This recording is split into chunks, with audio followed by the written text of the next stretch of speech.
My husband gave his mother a key to our home and helped her destroy my life. After my husband gave his mother a key to our home and helped her destroy my life, I exposed their lies with the police at my doorstep. When I opened my front door, I didn't notice the strewn documents or the toppled furniture right away. It was the quietness, that oppressive, strange hush that envelops you like a veil of death and whispers that something is gravely amiss. My name is Audrey, and I recently attended a 3-day business retreat where I learned how to trust my coworkers through absurd team-building activities. Now that I'm standing in my cluttered living room, I see that I should have prioritized trusting my own family more. As I called Ryan's phone, my fingers were shaking. The voicemail's recognizable click is heard after 1 or 2 rings. Naturally, my beloved husband was most likely at his mother's place, acting as though he had no idea why his wife had called Ryan. Someone broke into the house. The safe is open. Call me back immediately. I cataloged the damage as I wandered through the wreckage of my home. The couch cushions were cut open, drawers were pulled out and emptied, and picture frames were placed face down. However, they hadn't been searching for cash or valuables. This was personal. No, my grandmother's letters were the only remnants of her that I still possessed, were the first thing they targeted. It buzzed on my phone. Not Ryan Evan at work. He inquired how the drive back was. Someone broke into my house. I said, shaking my voice. The safe, they knew the combination. Jesus, are you okay? Do you need me to come over? I tossed away a ripped magazine and said, no, I know exactly who did this. Helen's fingerprints are all over this mess. She's been trying to get those letters for months. Mother-in-law, why would she? I arrived at the kitchen where all the cabinets were empty and said because she can't stand that Ryan married someone who won't bow to her every whim.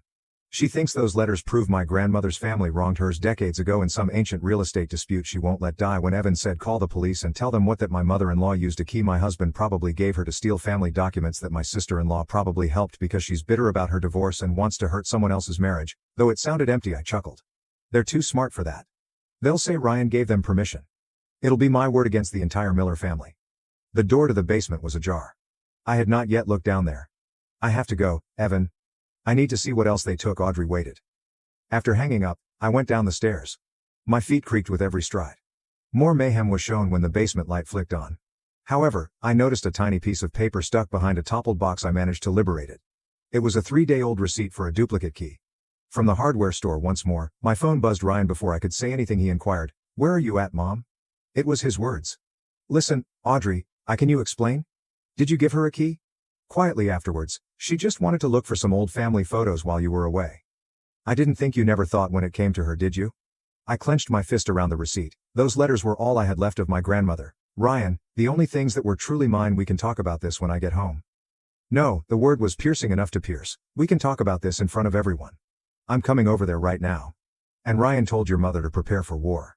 After hanging up, I stood in my basement surrounded by the ruins of faith. Like everyone else in their lives, believed they could break me and force me to submit to their authority. However, they were unaware of what they had just begun.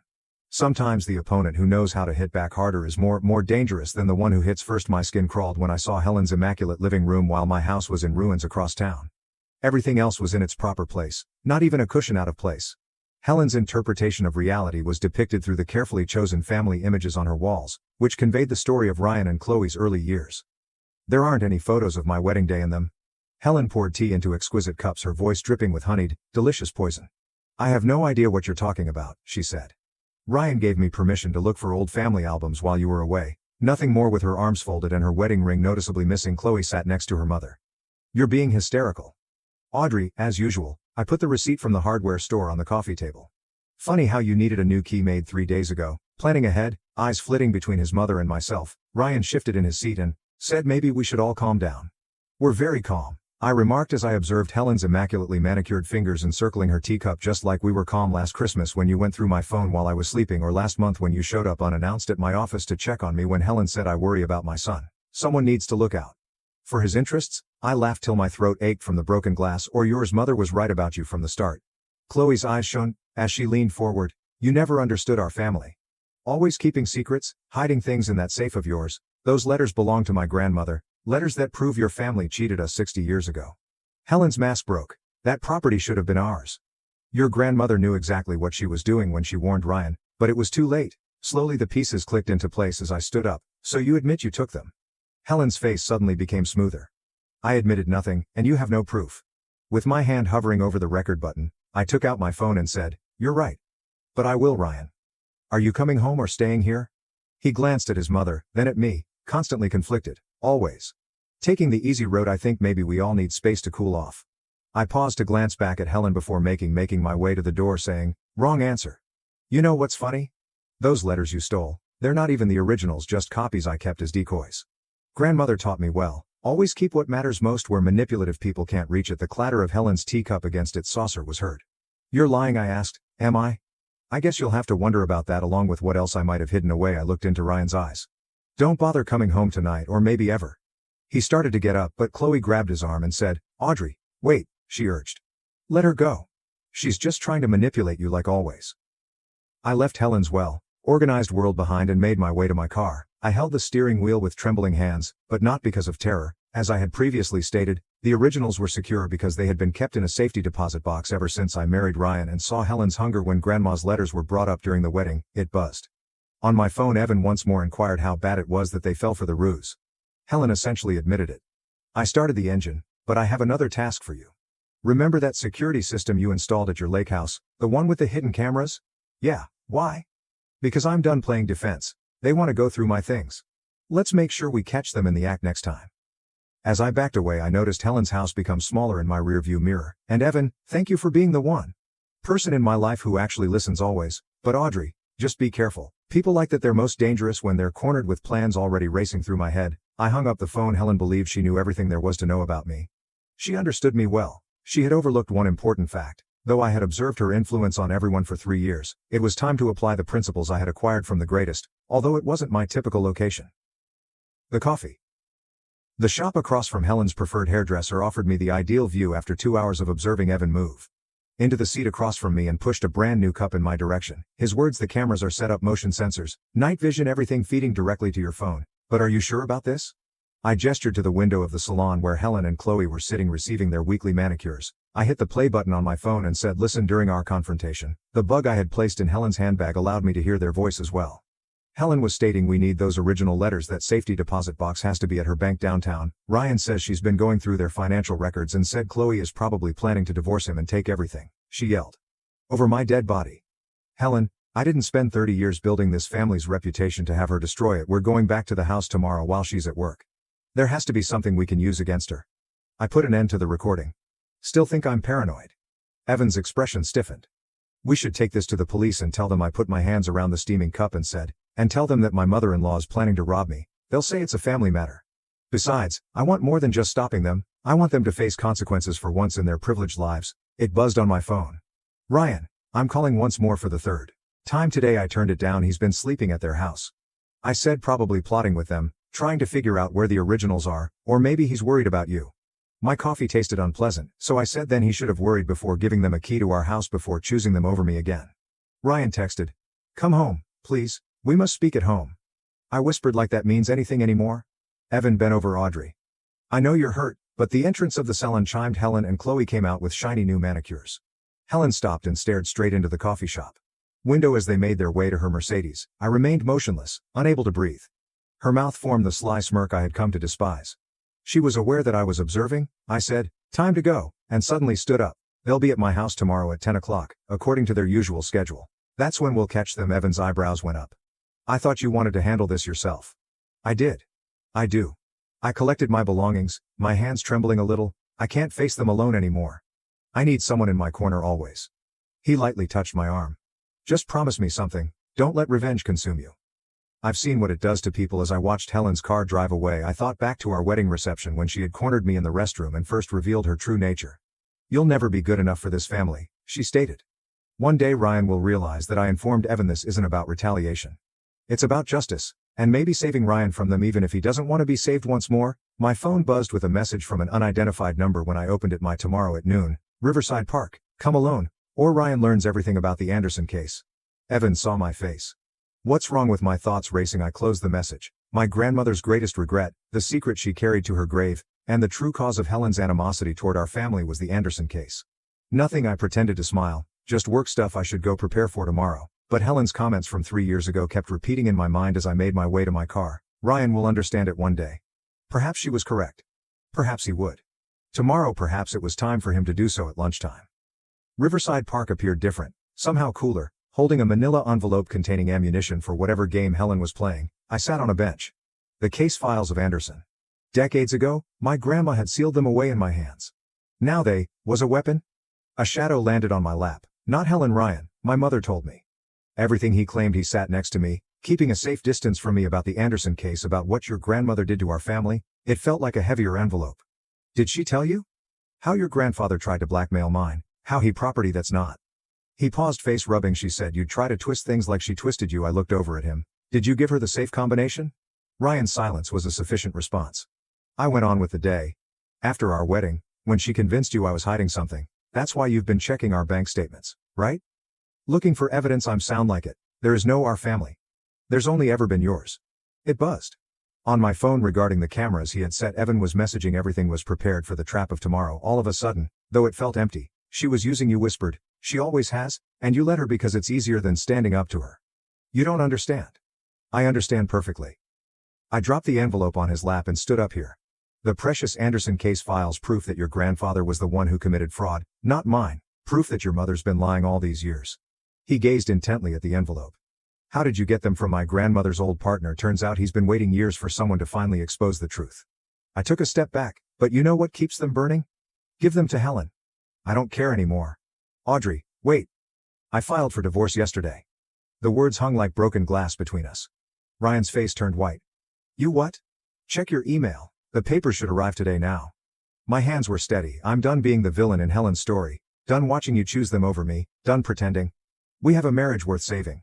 He approached me as he rose up and said, we can fix this. I'll talk to Mother. That's exactly the problem.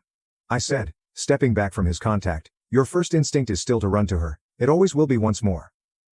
My phone buzzed this time. Helen, where are you? We had a deal. I returned the type. The deal has changed. Inquire about the files with Ryan. You can't just throw away 3 years of marriage, Ryan stated. I started to go but stopped when I heard you already did that when you gave them the key to our house. You know what the saddest part is? I actually thought I could save you from them, but you don't want to be saved, Audrey. Goodbye, Ryan.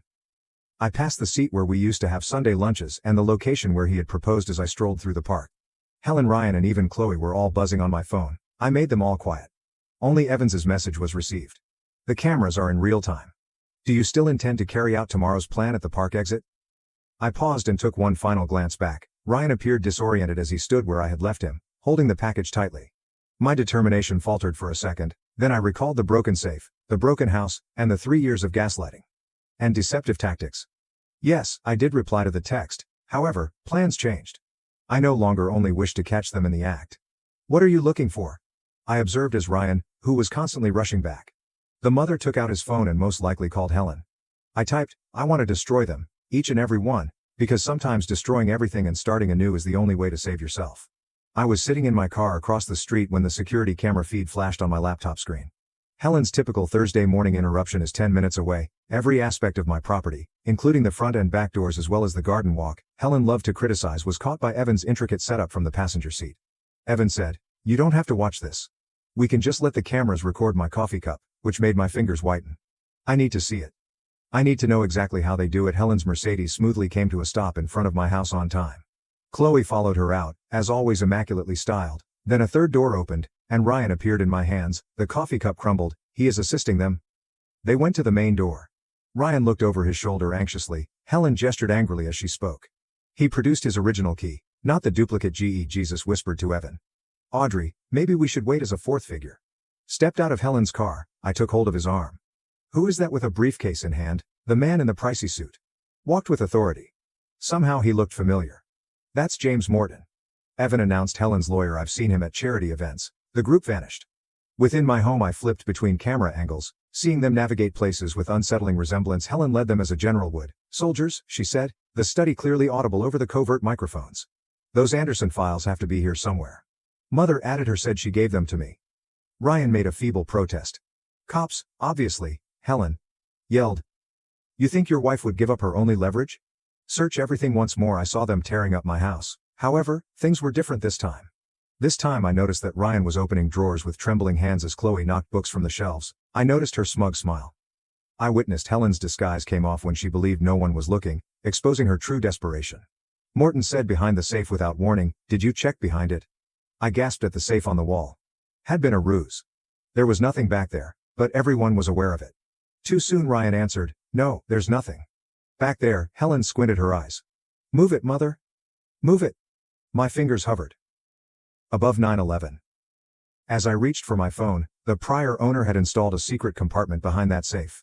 There were documents within that showed Helen's own financial misdeeds, which were considerably more devastating than the Anderson case, compiled with care over 3 years of observation and anticipation. Ryan took a step forward then halted.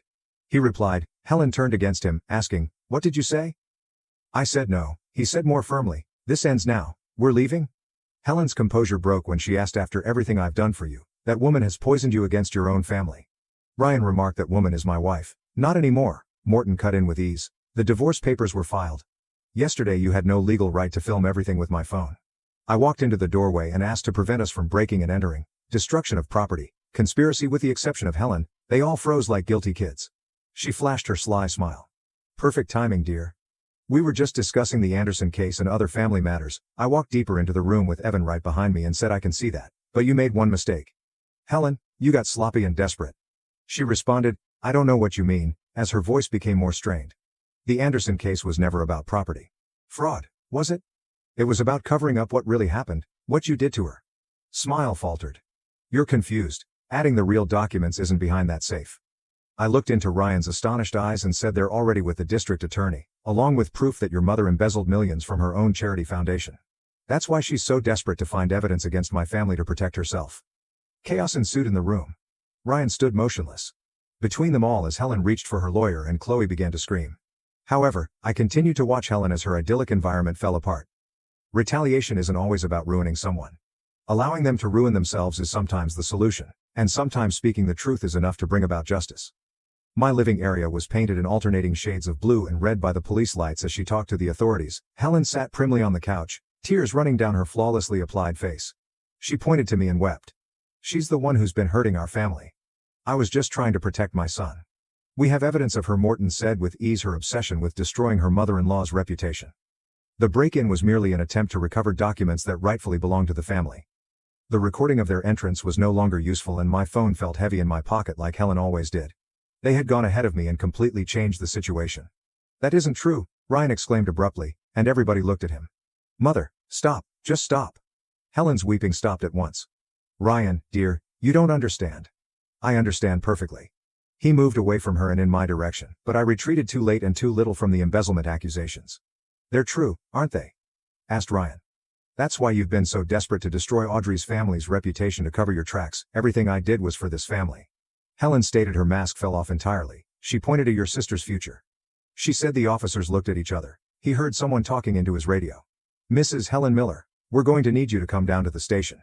"This is ridiculous." "I'm the victim here," she said to Morton, her attorney. "Do something, Morton." Meanwhile, I was already moving in the direction of the entrance. "I think our professional relationship has concluded." "Helen, given the circumstances." After that everything occurred pretty fast as they led her away. Helen wailed, and Chloe followed, complaining about loyalty to her family and the evidence I had acquired was being gathered, recorded, and labeled when Morton escaped during the confusion. Audrey said, "Ryan, don't," I said, putting my arms over myself as I felt icy. "Just don't." "I didn't know about the charity money, about any of it, I swear," I said. "But you knew about the break-ins, that chose them. I can fix this." I pointed at our demolished house and said, "Fix what?" "My grandma's mother's letters are still gone. Our marriage is over. Your mother's going to jail. What exactly can you fix?" There was Evan in the doorway. "Audrey, the detective needs your statement." Ryan grabbed me by the arm as I tried to pursue him. "I love you," he shouted frantically. "Isn't that worth something?" Remembered every touch, every promise, and every instance when I felt like we were actually creating something as I gazed at his hand on my arm. Then I recalled the last time I saw him pick his mother's falsehoods above my reality. Helping them break into our house, I whispered, "Love without trust isn't love. It's just another form of control." He was standing in the ruins of our life together as I withdrew. The detective waited while filling out more paperwork and asking additional questions. I spent hours describing how I had discovered proof of Helen's embezzlement, how I had recorded her due to deceit and manipulation. Later, when I was by myself in my car, I took out my grandmother's final letter, not the one Helen had taken but the authentic one, the one I'd held dear for years. "Remember, dear heart," she'd wrote, "sometimes winning means walking away. Sometimes the greatest victory is in refusing to play their game at all." Ryan again buzzed on my phone. I turned off the phone and turned on the engine. He was standing in the doorway of what had been our house, looking lost, and I could see him in the rearview mirror. My heart grieved for a second, but as I drove away I came to a realization. I had nearly turned to Helen in my attempt to destroy her manipulative control. Obsessed and prepared to give anything up for success, my grandma had been correct. Taking down Helen wasn't the true victory it was in releasing myself at last. The corridor of the courthouse was cold and long. While waiting for Helen's arraignment, I watched from a rough wooden seat while her society pals whispered to one another they were still in shock that the president of their charitable board was being charged with embezzlement 3 weeks after the break-in. With black circles under his eyes, Ryan emerged at the end of the hallway with her eyes like daggers. Chloe held onto his arm. I pretended to read emails while concentrating on my phone.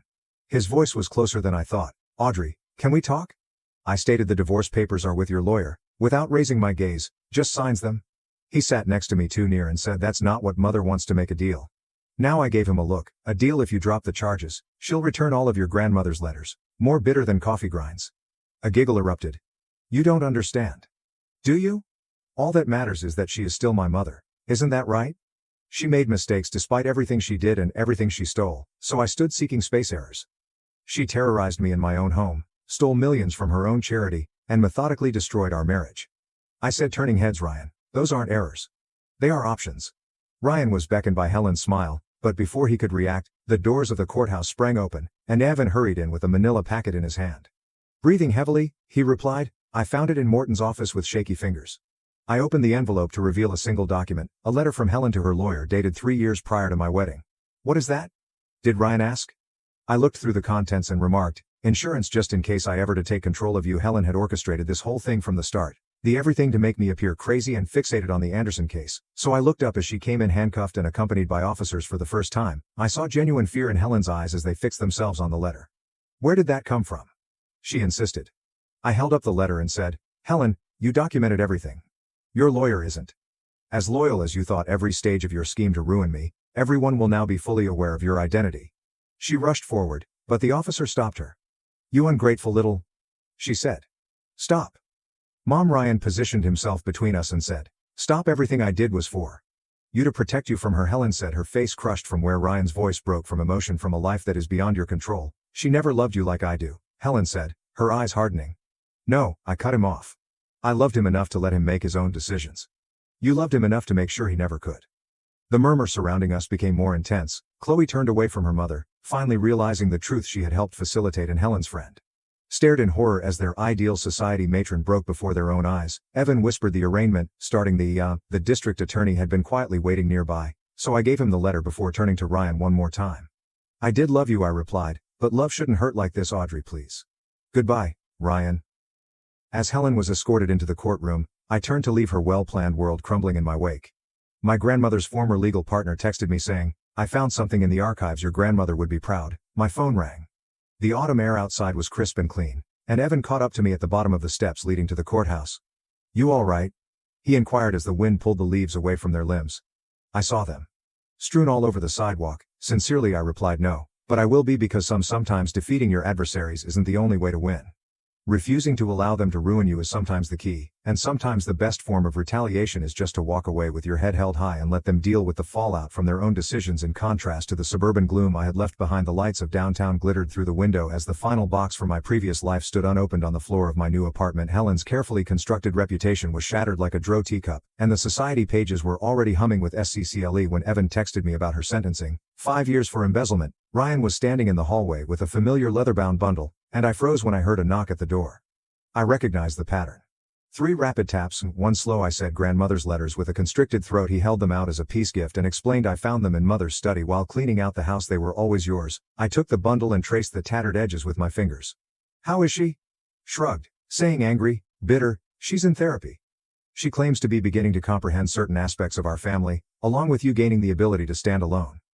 A painting and easel stood by the window, the canvas half covered in bold strokes of red and gold, something I discovered by mistake, a means to pour forth all words couldn't describe. He looked beyond me into the flat. Simply, it helps. I said, Audrey, I don't, as I moved away. I said, we both know why it ended. I understand. I just thought you should see, he said, bringing out an envelope containing the signed divorce papers and other items. Contained a 30-year-old newspaper clipping about a young Helen Miller who was frantically attempting to establish her social standing before marrying into a wealthy family. Ryan remarked softly. She was constantly terrified of losing control, of being shown to be inadequate. I now understand what she did, but I'm not condoning it. Understanding doesn't make it right. No, but it helps me not become her. Somewhere in the metropolis below, a siren screamed where I used to, revenge in shock at the reality. I just wanted to be free. I understand you won. Because of that he started to walk away but stopped. The picture is stunning. I opened the bundle of letters after he departed, and while my grandmother's words flowed across the pages describing her strength, her courage to confront bullies and her courage to choose integrity over retaliation in one piece written shortly before her death struck my attention because they are afraid of their own darkness. Some people will attempt to dull your light, dear heart. You have more power if you keep shining than if you resist them. Not every story needed a tidy ending, and sometimes victory wasn't in finding who you truly were without them. I grabbed up my brush and added blue touches to the canvas. My phone buzzed. Once more Evan was inviting me to dinner. No date yet, but perhaps someday? For the time being, friendship was sufficient and I had my freedom, my truth, and my work. In my previous life, I would have perceived danger in the shadows created by the flickering city lights, but now I see opportunities, patterns, and untold stories. The canvas was waiting. The night was young, and I picked up another brush. For the first time in years I felt genuinely free, not because Helen had lost, not because I had won, but because I had finally understood the difference between emancipation and retribution, and I discovered who I was in that disparity.